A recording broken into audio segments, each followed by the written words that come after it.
That's right. Whitelist stuff starting now. Yay! Keen, check out this cool update with all these cool things, but do it now because next update it's all going to be broken. Sal should just make a school platform. Nidd University. Nidd Science. Which university? I went to Salford University. It's how I ended up in Manchester, actually, because I discovered Manchester whilst at Salford University. Keen, the only company where improvements come but mostly go.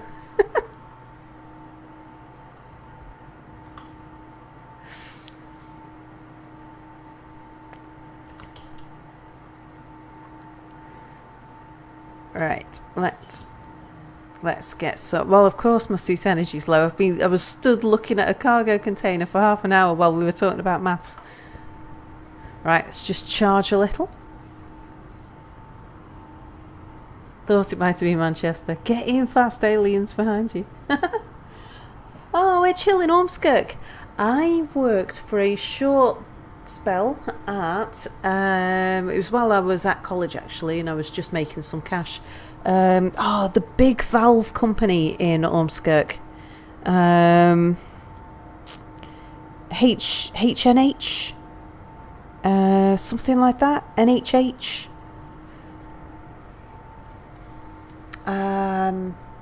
Huge. It's like Ormskirk's not that big, so it was for a big manufacturing company in Ormskirk, it stood out. It was a university college at the time, so your certificates are from Liverpool University, might be JMU, but you're not certain. Yeah, a lot of university colleges did that, didn't they? I think like there was, because I know at Salford there was Salford University, and then there was Salford Technical College next door. Was it Technical College? Salford College next door, and they just ran the courses that the main university didn't do. Those sort of specialist courses. They did a lot of media stuff actually. A lot of sort of the stuff that the BBC have picked up on since, because they've now moved the campus next door to the BBC in Salford Quays.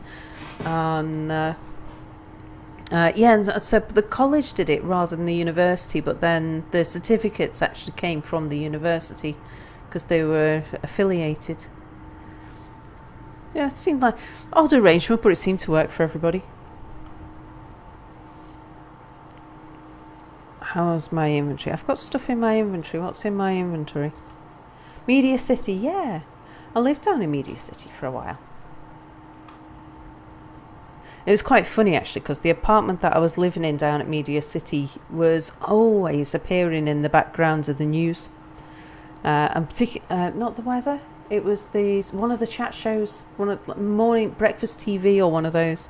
And we had loads of people living in our apartment blocks that were like part of the BBC, and like soap opera stars and actors and things. And but I'm really oblivious to all of this because I don't watch telly. I actually went to a dinner party at one of the neighbours' houses, and the guy of the couple, he worked for Manchester United, and I didn't know, but apparently some of the people, there was nice guys, some nice people that were, and I knew that they were related to they worked with these people. They were some of the footballers for Man United, which I didn't know. It's a full university now, although when I went back it had lost its identity. Had a real community feel the first time around. You saw the same faces all the time. Second time around, thousands of people rushing everywhere. Yeah, I understand that. Sal, television star. Not me, I wasn't on television. It was the apartment was, because the way the cameras from the BBC where our apartment was just always on the telly. Love the TV show community. It was quite a nice bunch to live with, actually. I don't think I'd like to work with them, but again, it's like YouTubing. It's great to do. I don't know that I would want to produce YouTube videos for somebody else. To be paid to do this for a job. I don't think I'd like that somehow.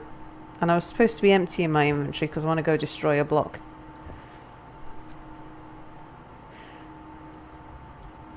But then I'm still surprised that I ended up doing YouTube videos. It's completely out of character for me. It's just not my kind of thing, because I've always liked my anonymity. I've never been interested in sort of fame and fortune, and I only ended up doing it because... Have I told you the story? Does everybody know the story of why I ended up YouTubing? And it was actually streaming that got me into it rather than YouTubing. YouTubing was just a secondary idea.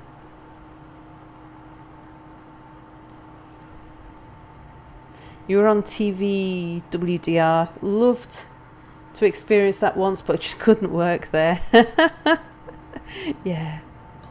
I actually worked in the accounts department. I'm saying I'd never worked for a TV company. I did work in the accounts department once for a TV company, but that's kind of different. It wasn't anything to do with TV. It was just sort of it wasn't even in the TV offices. It was just the back end. I was doing a little interim job, metal grids. Yeah, so I ended up YouTubing because I had before I knew anything about Let's Plays, or YouTube for me had always been about it's where you went to see music videos or stuff like that. That was the main reason why YouTube existed, as far as I was aware. And one day I really, really wanted to watch an episode of Futurama, and I couldn't find an episode. I thought, I'll go see if there's one on YouTube. And so I was searching YouTube, searched everywhere, Googling Futurama everywhere, couldn't find it. And an episode kept on cropping up. The only thing, because there was nothing, no one was showing any Futurama, and I just wasn't in the mood for trying to find, a torrent or something like that. I just wanted to watch an episode that was easy to get to, and we had pretty bad internet where we lived as well, so downloading a torrent was going to be a pain, and anyway, all of that. So the only thing that kept on cropping up in Google was a Futurama Let's Play by a guy called Muckluck, who some of you probably have heard of, who's a huge YouTuber as far as I'm concerned, but a relatively small YouTuber. But yeah, his kept on popping up at the top of Google every time I was saying I was searching Futurama episodes, Futurama videos, and that's all it was offering me was just Muckluck's video. And so eventually I thought, I'll give it a go. The thing I was looking for wasn't there. I'll click on this thing and see what it is. And it was a Let's Play, and it was Muckluck's first episode of Futurama. And watching that Let's Play reminded me of when I was at university. We had a big screen TV in the living room, and PlayStations. We had the PlayStation and a GameCube. We didn't have an Xbox. It was just those. Yeah, it was the PlayStation and the GameCube, and we would, you get a bit drunk or something, and we'd spend our evenings just gaming, like me and my flatmates, and I used to love, because you get to that point where you'd really enjoy playing, but then you'd really enjoy just sitting back and watching somebody else play as well. And watching somebody do a Let's Play reminded me of how much I'd enjoyed watching other people play games. Now, this was at a time when I didn't have a PC.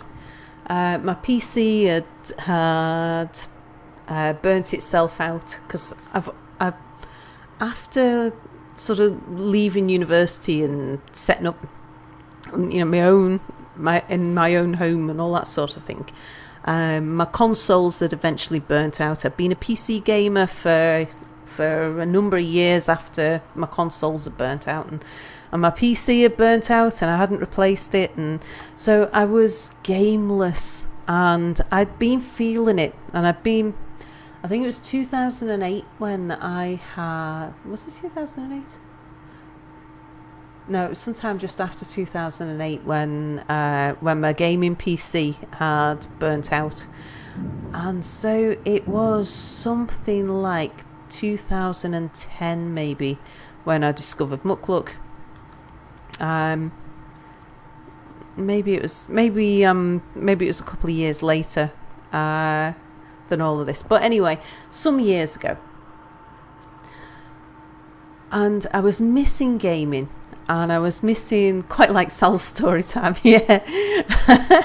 I was missing gaming, and here was somebody playing games, and it reminded me of times that I enjoyed watching other people playing games, and that was, it was very nostalgic. And so I watched another video, and then another video, and I really got into watching Mukluk's videos, and he did a series of modded Minecraft, and I think it was in the days before there was mod packs. It was just a set of mods that he'd put together himself, and I was absolutely sold on Minecraft at that point. This episode's new name's Sal's Story, featuring maths, physics and politics. Salanori. I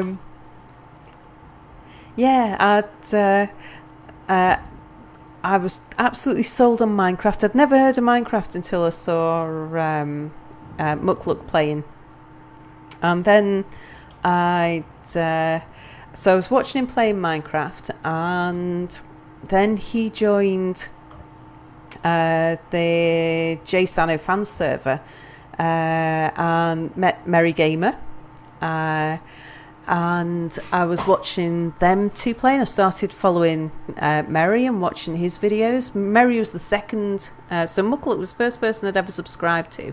Merry was the second person I'd ever subscribed to.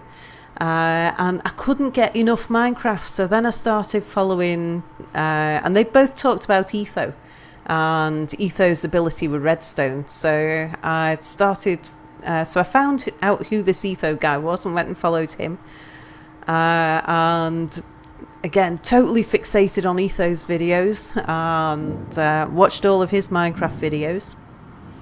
And then Mukluk started streaming. And I was quite fascinated by how different it is to watching TV, watching somebody when they're streaming. The fact that it's gaming is irrelevant at this point. It was more the fact that, like, you guys talk to me and I talk to you guys, and you guys talk to each other, and it's just so different from TV.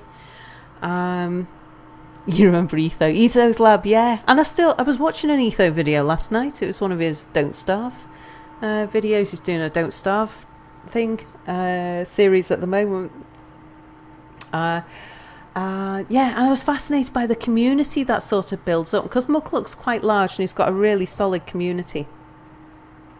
And he streams. So he's got like that regular schedule and stuff, and there'll be 200 people who turn up to one of his streams, and it's just really nice. And you get sort of the viewer interaction, and you get to know people, and people know you, and they know each other, and I just really like that. And I was amused by it because I didn't know that this sort of thing existed, and And then there was a key thing happened, and this was about 3 years ago now. It was a friend committed suicide. And it was, I mean, this is a guy who we'd all known, he was always going to take his own way out. He had lung cancer, and he had a disease, not a disease, he had aluminium dust in his bloodstream, which caused him a lot of pain in his joints. But he was one of those people who we always knew that when he was ready to go, he was going to go of his own choosing. Life wasn't going to make that decision for him. He was going to do it himself. Oh, hi, Jim Hon. Oh, you've walked right into the middle of this. Whilst Sal chats about her amazing origin story, I'm going to draw her bullying Mia. I don't bully Mia. What for Miss were you being sad fact to life. Story time with Sal. Yeah, Mia's not very well, so I thought rather than stand everybody up, I'd just pop into Space Engineers and tell everybody that Mia wasn't going to be here tonight. And since then we've done maths, politics and story time. I spent half an hour staring at a cargo container, not doing anything, while we all discussed the beauty of algebra and other such things. But yeah, so just explaining how why I ended up doing all of this, why I ended up streaming and YouTubing and stuff. So friend committed suicide, and so I was on my way to his funeral, and I was in a bit of a thoughtful mood, as you know, you can imagine those sorts of circumstances. And I was reading an article on my phone it was one of the games press, I can't remember which one, and it was talking about how this journalist was saying about how Metacritic and sites like Metacritic have too much power over games developers, because users pay too much, like people pay too much attention to Metacritic when they're buying games. I'll have to get Rarwell soon. Oh dear. And when I was reading it, when he was saying people pay too much attention when they're buying games, it's how they make their choice, and I was thinking that's just so not me. It's just not. I was thinking this is the past. That's how it used to be. People used to like choose which games to play based on what Metacritic could say. But these days, that's just not how it happens in like my community. It's you watch a Let's Play, you go find somebody else who's played a game, and then if you're interested, you'll watch somebody play it and see if you want to play it too. But that's how it happens in my community. I thought this guy's just behind the times, and there was something about that thought that really made me think about the concept of community, and the fact that it actually is a community, and it's not just like the viewer interaction thing is more than just like a stream of comments. It's actually a community that builds up around a group of people who play and stuff, and I was just really struck by that, and like, because of the mood I was in, because I was in this really thoughtful mood, I just got thinking about me being, how I was part of a community without even really realising it. And because just by watching Mukluk streams, I was part of a community of people, and how much I enjoyed that, and how strange it all was, and that these communities existed, and I didn't even realise, and I'd become a member of a community without even realising it, and how sort of nice it was. And then and then I thought, I'm not usually a passive member of a community. I thought, if I'm a member of a community, usually I'm an active member. And I was thinking to myself, well, do I want to be a passive member of this community? Do I want to be a passive or an active member of a community? What's right for me? I thought, well, if I want to be an active member of a community, then how do you be an active member of the community? Thought, well, the only way to do it is to be the streamer rather than the viewer.